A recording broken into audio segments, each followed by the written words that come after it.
अस्सलाम वालेकुम, नमस्ते, सत श्री अकाल। मेयर शाद अली ख़ान मेरे साथ मौजूद हैं। ए बी भाई जी दोस्तों, आज फिर हम आपके सामने मौजूद हैं एक नई वीडियो के रिएक्शन के लिए। बहुत ही ज़बरदस्त वीडियो है। हमारे एक दोस्त हैं, बहुत ही प्यारे, उन्होंने कमेंट्स भेजा था कि इस पर रिएक्शन दें। तो चलते हैं पहले वीडियो की जानिब। जी तो दोस्तों चलते हैं वीडियो की जानिब। वीडियो का टाइटल है Indian top 12 upcoming super fast RRTS corridor. इसकी जो कमेंट्स भेजा था, जिन्होंने रिक्वेस्ट की थी, उनका नाम है सुनील भाई, सुनील। तो बहुत शुक्रिया, आपने कमेंट्स भेजा। तो चलते हैं पहले वीडियो की जानिब। किसी भी शहर के विस्तारीकरण के लिए और बेहतर ग्रोथ के लिए बेहतर पब्लिक ट्रांसपोर्ट का होना बहुत ज़रूरी है। पब्लिक ट्रांसपोर्ट के बेहतर नेटवर्क के कारण शहरों के अंदर ट्रैफिक समस्या से आम लोगों को छुटकारा मिलता है, प्रदूषण में कमी आती है और एक जगह से दूसरी जगह तक जाने में कम समय लगता है। आज के समय में अगर कुछ महत्वपूर्ण पब्लिक ट्रांसपोर्ट की बात की जाए जो कि हमारे देश में प्रचलित है, तो इसके अंतर्गत bus rapid transit system, metro rail service, monorail service, ropeways और cable cars, taxies, trams, Indian railway passenger trains, airline services, ferry services इत्यादि प्रमुख हैं, जो कि किसी शहरों के अंदर या फिर एक शहर से दूसरे शहरों के बीच बेहतर यातायात सुविधा प्रदान करता है। लेकिन अब हमारे देश में बहुत ही जल्द एक और मोड ऑफ पब्लिक ट्रांसपोर्ट अब इस कड़ी में जुड़ने वाला है, और यह है रीजनल रैपिड ट्रांजिट सिस्टम, जिसको कि संक्षिप्त में RRTS के नाम से जाना जाता है, जो कि दो या दो से अधिक प्रमुख शहरों के बीच फास्टर मोड ऑफ कनेक्टिविटी प्रदान करेगा, जिससे कि एक मैसिव अर्बन मेट्रोपॉलिटन रीजन का निर्माण हो पाएगा। यह RRTS वर्तमान के मेट्रो सिस्टम की तुलना में 3 गुना ज्यादा तेज होगा, जो कि भारत के तेजी से बढ़ते हुए अर्बनाइजेशन के लिए काफी जरूरी है। तो आज के इस वीडियो में बात करेंगे भारत के टॉप 12 अपकमिंग RRTS कॉरिडोर्स के बारे में, और आपको बता दें कि फिलहाल अधिकांश RRTS कॉरिडोर दिल्ली NCR में ही प्लान किए गए हैं, जिसको कि national capital region transport corporation द्वारा बनाया जा रहा है, जिसको कि संक्षिप्त में NCRTC के नाम से जाना जाता है। लेकिन सबसे महत्वपूर्ण बात यह है कि दिल्ली NCR के अलावा भी हमारे देश के दूसरे शहरों में भी RRTS कॉरिडोर्स के निर्माण को प्रस्तावित किया गया है, जिसको भी इस वीडियो में शामिल किया जाएगा। तो वीडियो को अंत तक जरूर देखें, और वीडियो पसंद आए तो लाइक करें और चैनल को सब्सक्राइब करना बिल्कुल ना भूलें। RRTS कॉरिडोर्स का निर्माण 180 किलोमीटर प्रति घंटे की रफ्तार से ट्रेनों के परिचालन लायक किया जाएगा, और इस पर चलने वाली ट्रेनों की मैक्सिमम ऑपरेटिंग स्पीड 160 किलोमीटर प्रति घंटा होगी। इसके साथ ही RRTS ट्रेन की औसत गति 100 किलोमीटर प्रति घंटा होगी, और RRTS कॉरिडोर्स के अंतर्गत स्टैंडर्ड गेज ट्रैक का निर्माण किया जाएगा। तो नंबर 12 पे बात करते हैं गाजियाबाद हापुड़ RRTS कॉरिडोर के बारे में, जिसका निर्माण दिल्ली NCR में किया जाएगा, और यह एक प्रस्तावित परियोजना है।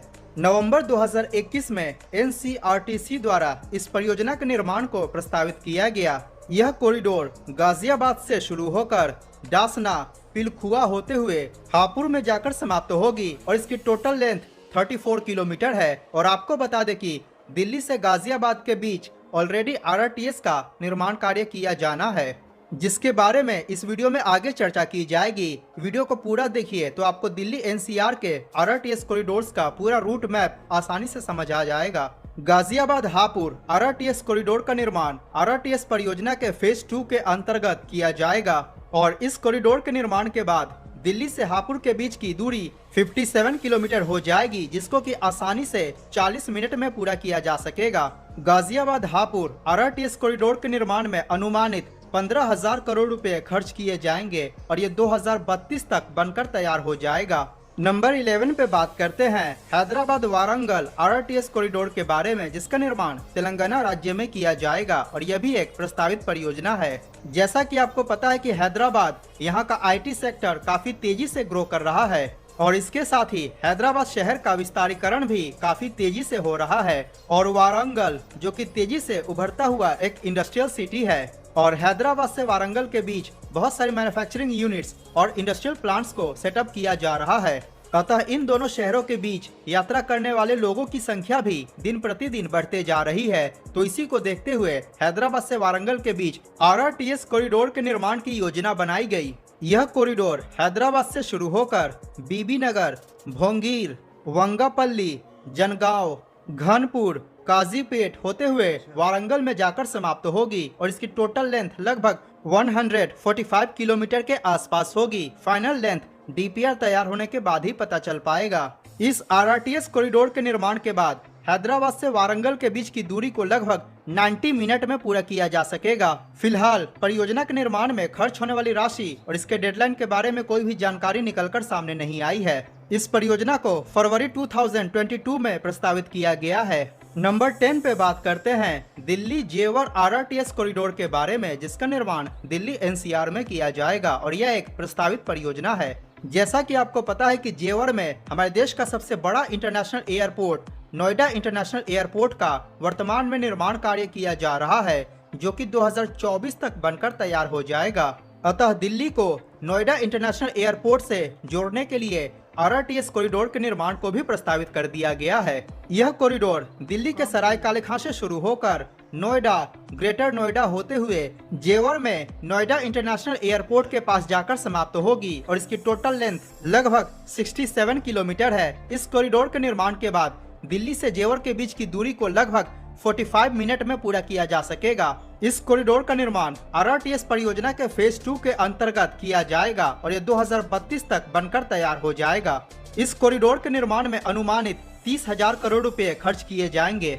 प्रस्तावित आरआरटीएस कॉरिडोर के कंस्ट्रक्शन कॉस्ट एक एस्टिमेशन है, जो कि फ्यूचर में थोड़ा बहुत ऊपर नीचे हो सकता है। नंबर 9 पे बात करते हैं गाजियाबाद खुर्जा आरआरटीएस कॉरिडोर के बारे में, जिसका निर्माण दिल्ली एनसीआर में किया जाएगा और यह भी एक प्रस्तावित परियोजना है।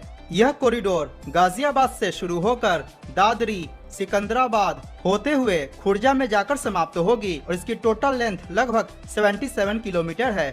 इस कॉरिडोर के निर्माण के बाद दिल्ली से खुर्जा के बीच आरआरटीएस कॉरिडोर की कनेक्टिविटी स्थापित हो जाएगी, जिसकी लेंथ लगभग 97 किलोमीटर होगी और इस दूरी को 1 घंटे में पूरा किया जा सकेगा। यह परियोजना दिल्ली एनसीआर के शहरी विस्तारीकरण के लिए भी काफी जरूरी साबित होगा। गाजियाबाद खुर्जा आरआरटीएस कॉरिडोर का निर्माण आरआरटीएस परियोजना के फेज 2 के अंतर्गत किया जाएगा। इस परियोजना के निर्माण में लगभग 40,000 करोड़ रुपए खर्च किए जाएंगे और ये 2032 तक बनकर तैयार हो जाएगा। नंबर 8 पे बात करते हैं दिल्ली बरौत आरआरटीएस कॉरिडोर के बारे में, जो कि एक प्रस्तावित परियोजना है और इसका निर्माण आरआरटीएस परियोजना के फेज 2 के अंतर्गत किया जाएगा। यह कॉरिडोर दिल्ली के सराय काले खां से शुरू होकर शहादरा, मंडौला, बागपत होते हुए बड़ौत के पास जाकर समाप्त होगी और इसकी टोटल लेंथ लगभग 56 किलोमीटर होगी। इस कॉरिडोर के निर्माण के बाद दिल्ली से बड़ौत के बीच की दूरी को लगभग 35 मिनट में पूरा किया जा सकेगा। इस कॉरिडोर के निर्माण में लगभग 25,000 करोड़ रुपए खर्च किए जाएंगे और ये 2032 तक बनकर तैयार हो जाएगा। नंबर 7 पे बात करते हैं हैदराबाद विजयवाड़ा आरआरटीएस कॉरिडोर के बारे में, जिसका निर्माण आंध्र प्रदेश और तेलंगाना राज्यों में किया जाएगा और यह एक प्रस्तावित परियोजना है, जिसको कि फरवरी 2022 में प्रस्तावित किया गया है। यह कॉरिडोर हैदराबाद और विजयवाड़ा के बीच सेमी हाई स्पीड कनेक्टिविटी प्रदान करेगा। इस कॉरिडोर को 180 किलोमीटर पर आवर के हिसाब से डिजाइन किया जाएगा और इस पर चलने वाले ट्रेनों की maximum operating speed 160 kilometre per hour होगी और average speed approx 100 kilometre per hour होगी। यह आरआरटीएस कॉरिडोर तेलंगाना के हैदराबाद से शुरू होकर चौटुपल, सूर्यापेट, कोडाड, नंदीगामा, इब्राहिमपट्टनम होते हुए आंध्र प्रदेश के विजयवाड़ा में जाकर समाप्त होगी और इसकी टोटल लेंथ अप्रोक्स 275 किलोमीटर होगी। फाइनल लेंथ डीपीआर तैयार होने के बाद ही पता चल पाएगा। आपको बता दें कि वर्तमान में by road and railways Hyderabad से विजयवाड़ा के बीच यात्रा करने के दौरान लगभग 5 आवर्स का समय लग जाता है, लेकिन हैदराबाद विजयवाड़ा आरआरटीएस कॉरिडोर के निर्माण के बाद इस दूरी को 3 आवर्स से भी कम समय में पूरा किया जा सकेगा। इस कॉरिडोर के निर्माण के बाद व्यापार में वृद्धि होगी और पर्यटन के क्षेत्र को बढ़ावा मिलेगा। फिलहाल इस पर खर्च होने वाली राशि और इसके डेडलाइन को अभी साझा नहीं किया गया है। नंबर 6 पे बात करते हैं दिल्ली पलवल आरआरटीएस कॉरिडोर के बारे में, जो कि एक प्रस्तावित परियोजना है और इसका निर्माण दिल्ली एनसीआर में किया जाएगा। यह परियोजना दिल्ली के सराय काले खां से शुरू होकर फरीदाबाद, बल्लभगढ़, पिरथला होते हुए हरियाणा राज्य के पलवल में जाकर समाप्त होगी और इसकी टोटल लेंथ लगभग 60 किलोमीटर के आसपास है। इस कॉरिडोर का निर्माण आरआरटीएस परियोजना के फेज 2 के अंतर्गत किया जाएगा। इस कॉरिडोर के निर्माण के बाद दिल्ली से पलवल के बीच की दूरी को मात्र 45 मिनट में पूरा किया जा सकेगा। इस परियोजना के निर्माण में अनुमानित 25,000 करोड़ रुपए खर्च किए जाएंगे और ये 2032 तक बनकर तैयार हो जाएगा। नंबर 5 पे बात करते हैं दिल्ली गाजियाबाद मेरठ आरआरटीएस कॉरिडोर के बारे में। इसका निर्माण दिल्ली एनसीआर में किया जा रहा है और वर्तमान में यह एक निर्माणाधीन परियोजना है जिसको आरआरटीएस परियोजना के फेज 1 के अंतर्गत बनाया जा रहा है। दिल्ली गाजियाबाद मेरठ आरआरटीएस कॉरिडोर दिल्ली के सराय काले खां से शुरू होकर न्यू अशोक नगर, आनंद विहार, साहिबाबाद, गाजियाबाद, गुलधर, दुहाई, मुरादनगर, मोदी नगर साउथ, मोदी नगर नॉर्थ, मेरठ साउथ, शताब्दी नगर, बेगमपुल होते हुए मेरठ के मोदीपुरम में जाकर समाप्त होती है और इस कॉरिडोर की कुल लंबाई 82.15 किलोमीटर है। पूरे कॉरिडोर के अंतर्गत 22 स्टेशन का निर्माण किया जाएगा। इसके साथ ही 2 डिपो का भी निर्माण किया जाएगा। इस कॉरिडोर को एलिवेटेड और अंडरग्राउंड बनाया जा रहा है जिसके अंतर्गत 4 स्टेशन अंडरग्राउंड होगा और बाकी का स्टेशन एलिवेटेड होगा। इस कॉरिडोर के निर्माण के बाद दिल्ली से मेरठ के बीच की यात्रा को 1 घंटे से भी कम समय में पूरा किया जा सकेगा। आपको बता दें कि इस दिल्ली मेरठ आरआरटीएस कॉरिडोर का प्रायोरिटी कॉरिडोर जिसकी लंबाई लगभग 17 किलोमीटर है। वर्तमान में इस प्रायोरिटी कॉरिडोर का निर्माण कार्य काफी तेज गति से किया जा रहा है जो कि मार्च 2023 तक बनकर तैयार हो जाएगा। अगर इस प्रायोरिटी कॉरिडोर के रूट की बात की जाए तो साहिबाबाद से शुरू होकर गाजियाबाद, गुलधर होते हुए दुहाई तक बनाया जा रहा है और दुहाई में ही आरआरटीएस ट्रेन डिपो का भी निर्माण कार्य किया जा रहा है। यानी कि 2023 में हमारे देश में आरआरटीएस का परिचालन शुरू हो जाएगा और पूरा दिल्ली से मेरठ तक का कॉरिडोर 2025 तक बनकर तैयार होगा। आपको बता दें कि दिल्ली मेरठ आरआरटीएस कॉरिडोर के निर्माण कार्य का शिलान्यास हमारे देश के प्रधानमंत्री श्री नरेंद्र मोदी द्वारा 8 मार्च 2019 को किया गया था। इस कॉरिडोर के निर्माण से लगभग 6 करोड़ से ज्यादा लोगों को लाभ मिलेगा। इसके साथ ही दिल्ली शहर के अंदर प्रदूषण में भी कमी आएगी और आम लोगों को ट्रैफिक जैम की समस्या से भी कुछ हद तक छुटकारा मिलेगा। और सबसे बड़ी बात, दिल्ली मेरठ आरआरटीएस कॉरिडोर पर चलाया जाने वाला आरआरटीएस ट्रेन जिसको कि एल्स्टॉम द्वारा बनाया गया है, दिनांक 16 मार्च 2022 को एनसीआरटीसी द्वारा इस आरआरटीएस ट्रेन के प्रारूप को या डेमो को प्रस्तुत किया जा चुका है। इस आरआरटीएस कॉरिडोर पर 6 कोचेज वाली आरआरटीएस ट्रेन का परिचालन किया जाएगा जिसको बाद में बढ़ाकर 9 कोचेज तक किया जा सकता है। 6 कोचेज वाली एक ट्रेन में लगभग 1500 से 1700 तक यात्री आसानी से यात्रा कर सकते हैं। दिल्ली मेरठ आरआरटीएस कॉरिडोर के निर्माण में लगभग 30,274 करोड़ रुपए खर्च किए जा रहे हैं और इन प्रमुख कंपनियों द्वारा इस कॉरिडोर का निर्माण कार्य किया जा रहा है और यह कॉरिडोर 2025 तक पूरी तरह से बनकर तैयार हो जाएगा। नंबर 4 पे बात करते हैं दिल्ली रोहतक हिसार आरआरटीएस कॉरिडोर के बारे में जिसका निर्माण दिल्ली एनसीआर और हरियाणा में किया जाएगा और यह एक प्रस्तावित परियोजना है जिसको कि आरआरटीएस परियोजना के फेज 2 के अंतर्गत प्रस्तावित किया गया है। यह कॉरिडोर दिल्ली से शुरू होकर बहादुरगढ़, रोहतक, महम, हांसी होते हुए हरियाणा राज्य के हिसार में जाकर समाप्त होगी और इसकी टोटल लेंथ लगभग 94 किलोमीटर के आसपास होगी। इस कॉरिडोर के निर्माण को 2 भागों में बांटा गया है। सबसे पहले दिल्ली से रोहतक आरआरटीएस कॉरिडोर का निर्माण किया जाएगा। इसके बाद रोहतक से हिसार तक आरआरटीएस कॉरिडोर का निर्माण किया जाएगा। इस परियोजना के निर्माण के बाद दिल्ली से हिसार के बीच की यात्रा को लगभग 1 घंटे में पूरा किया जा सकेगा और दिल्ली से रोहतक के बीच की यात्रा को आधे घंटे में पूरा किया जा सकेगा। दिल्ली रोहतक हिसार आरआरटीएस कॉरिडोर के निर्माण में लगभग 40,000 करोड़ रुपए खर्च किए जाएंगे और ये 2032 तक बनकर तैयार हो जाएगा। नंबर 3 पे बात करते हैं दिल्ली सोनीपत पानीपत आरआरटीएस कॉरिडोर के बारे में। यह एक प्रस्तावित परियोजना है जिसका निर्माण आरआरटीएस परियोजना के फेज 1 के अंतर्गत किया जाएगा और बहुत ही जल्द इस परियोजना का निर्माण कार्य भी शुरू किया जाएगा। यह कॉरिडोर दिल्ली के सराय काले खां से शुरू होकर इंद्रप्रस्थ, कश्मीरी गेट, मुबारका चौक, कुंडली, मुरथल, गन्नौर, समालखा होते हुए पानीपत में जाकर समाप्त होगी और पूरे कॉरिडोर के अंतर्गत लगभग 17 स्टेशन का निर्माण किया जाएगा। इस आरआरटीएस कॉरिडोर की कुल लंबाई 103 किलोमीटर होगी। आपको बता दें कि दिल्ली सोनीपत पानीपत आरआरटीएस कॉरिडोर का डीपीआर तैयार हो चुका है। इस कॉरिडोर के निर्माण से दिल्ली से पानीपत के बीच की दूरी को लगभग 1 घंटे में पूरा किया जा सकेगा।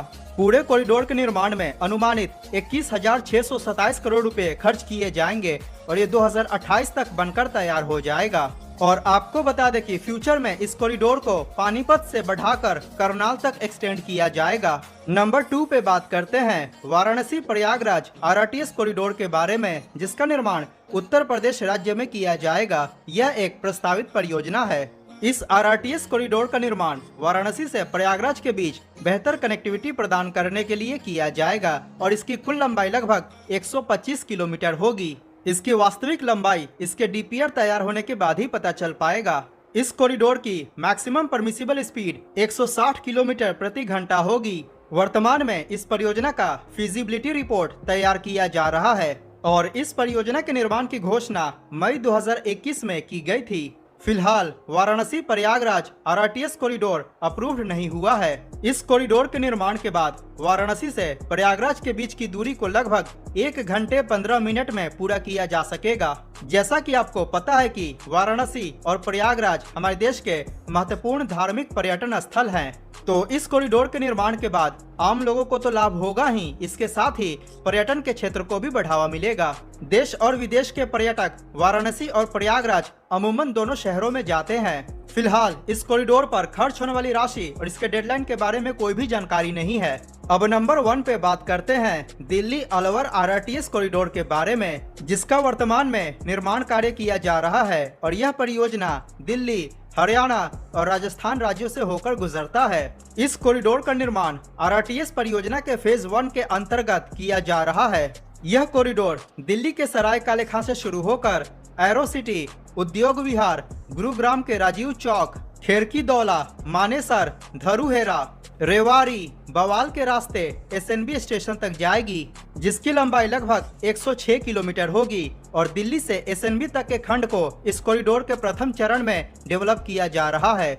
इसके बाद एसएनबी स्टेशन से एक रूट शाहजहांपुर, नीमराना, बहरोड़ होते हुए सोता नाला तक जाएगी और एसएनबी स्टेशन से सोता नाला खंड की लंबाई लगभग 35 किलोमीटर होगी और इसको इस परियोजना के दूसरे चरण में डेवलप किया जाएगा। इसके साथ ही इस कॉरिडोर का एक और रूट एसएनबी स्टेशन से खैरथल के रास्ते राजस्थान के अलवर तक जाएगी। एसएनबी स्टेशन से अलवर खंड की लंबाई लगभग 58 किलोमीटर होगी और इस खंड को इस कॉरिडोर के तीसरे चरण में डेवलप किया जाएगा। इस प्रकार दिल्ली से अलवर तक के पूरे आरटीएस कॉरिडोर की कुल लंबाई लगभग 164 किलोमीटर हो जाएगी। वर्तमान में दिल्ली से एसएनबी तक का डीपीआर तैयार किया जा चुका है और इसको अप्रूव्ड भी किया जा चुका है। इस परियोजना के निर्माण के लिए कॉन्ट्रैक्ट को भी अवार्ड किया जा चुका है और निर्माण कार्य भी शुरू हो चुका है। इस परियोजना के निर्माण में लगभग 37,000 करोड़ रुपए खर्च किए जा रहे हैं और यह सभी प्रमुख कंपनियों द्वारा इस परियोजना का निर्माण कार्य किया जा रहा है।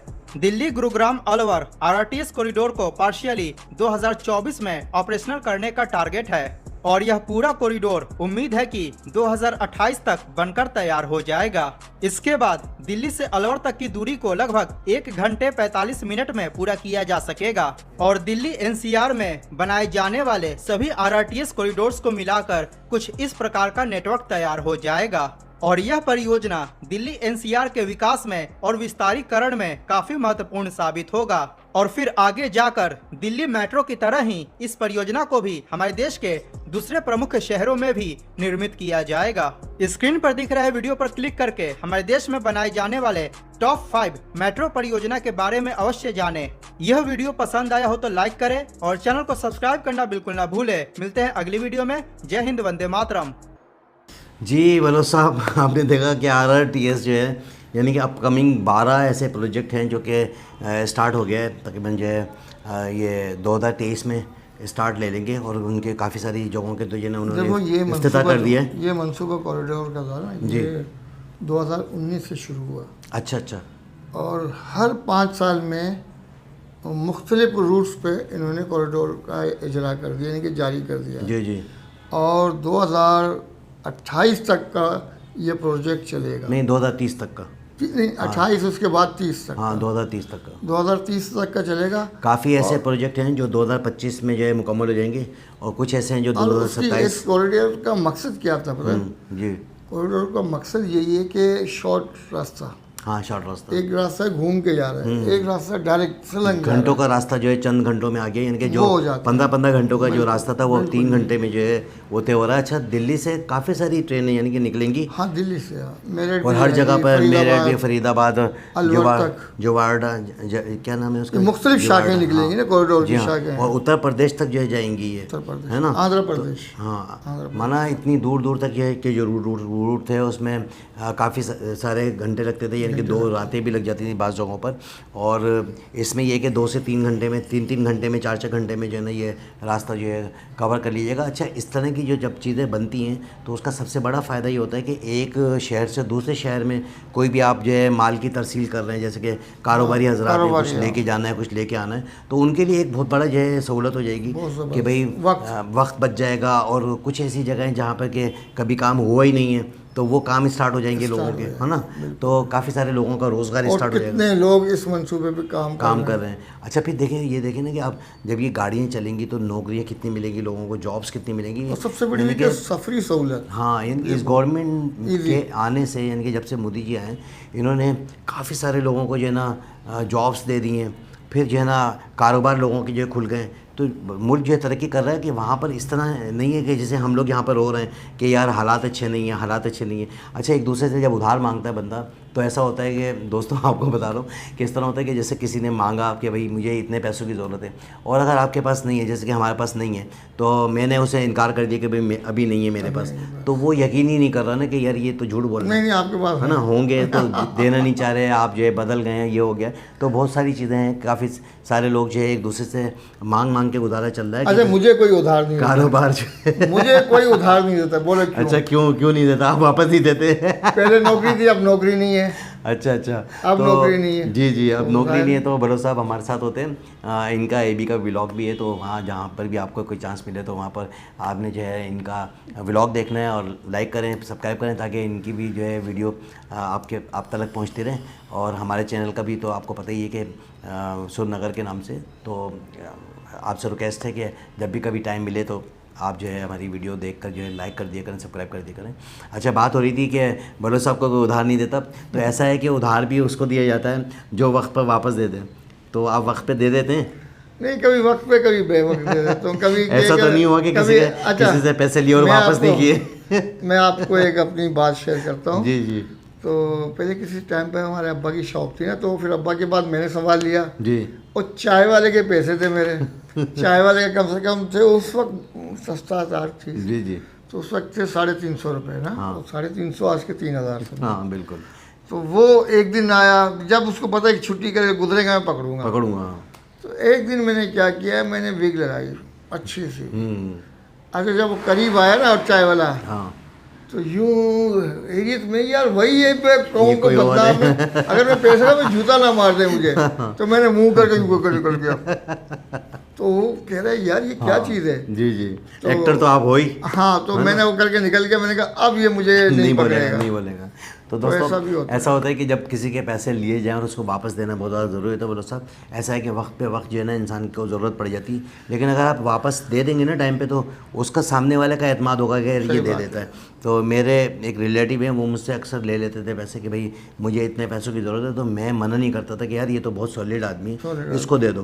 तो जब देते थे ना, तो लास्ट टाइम इस तरह हुआ कि जैसे उसकी ज़रूरत जैसी पूरी हुई ना, वैसे उसने वापस कर दिया। एक दफ़ा तो इस तरह हुआ कि लेके गए, 1 घंटे में वापस भी आ गए कि यार हमारे पैसे हमारे पास आ गए, लिहाजा ये आपकी अमानत है, आप वापस ले लें।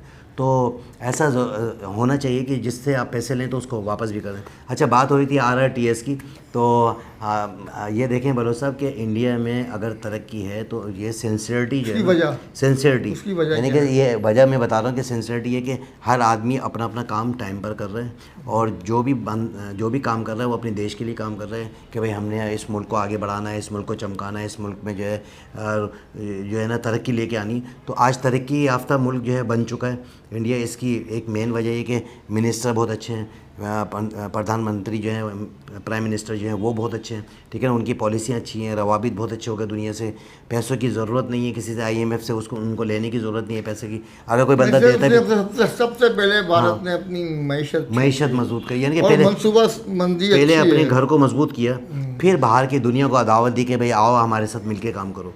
तो यही हुआ ना कि भाई पहले एक्सपर्ट लोगों को साथ रखा पहले यानी उन्होंने। कि जीनियस माइंडेड लोगों को रखा उन्होंने, एक जो स्ट्रक्चर इंफ्रास्ट्रक्चर मजबूत करा, ठीक है ना। जो आज उसके- भारत की तरक्की का सबब और जो बन रहा है। सबसे मेन जो बात है वो ये कि एजुकेशन थी, शऊर था लोगों को कि हमने क्या करना है क्या नहीं करना। आज जो है एक नई जनरेशन जो और है देखो तो उभर के सामने आ गई। भारत में जो है तालीम को फोकस किया। तालीम पे फोकस शुरू दिन से, तालीम को फोकस किया, पानी के निज़ाम को अच्छा किया, रेलवे के निज़ाम को अच्छा किया, क्या ठीक है ना। तालीम याफ्ता तो लोगों की इजाफा होगा तो वहाँ पर मनसूबाबंदी भी मनसूबाबंदी होगी, होगी, क्योंकि बिल्कुल, उनको प्लान हर होगा। चीज़ का पता होता है। जो तालीम याफ्ता लोग हैं बिल्कुल। उनको पता है क्या फिर- बजट कहाँ फिर खर्च एक हो चीज़ रहा है। और है ना कि आप दुनिया से मिलने के लिए जा रहे हो, एक बंदे को आप भेज दो यार जाओ आप जो है ना फलाने मुल्क से जो है बात की चीत करके आओ। अब वो बात करने के लिए गया, उसको बात ही नहीं करना आती। मिसाल है, जब वो बात करना नहीं आएगी तो वो बात क्या करेगा, वो तो बोलेगा ठीक है जी घूमेंगे फिरेंगे ऐश करेंगे और क्या हैं, तो घूम घाम के वापस आ गए, रिजल्ट कुछ नहीं आया। तो हर चीज़ का रिजल्ट का आना ज़रूरी है। ऐसा होता है कि जब कभी कोई जाता है तो टारगेट बना के जाए कि मैंने ये काम करना है, मैंने ये चीज़ें अचीवमेंट करनी है, तो फिर आके बहुत सारे लोग सवाल भी करते हैं कि भाई आप गए थे आप क्या करके आए। अभी जैसे हमारे जो है वज़ीर ख़ारजा गए थे अमेरिका के दौरे पे, तो मुझे इस बात की खुशी है कि एक पढ़ा लिखा आदमी गया और उसने जाके बात की।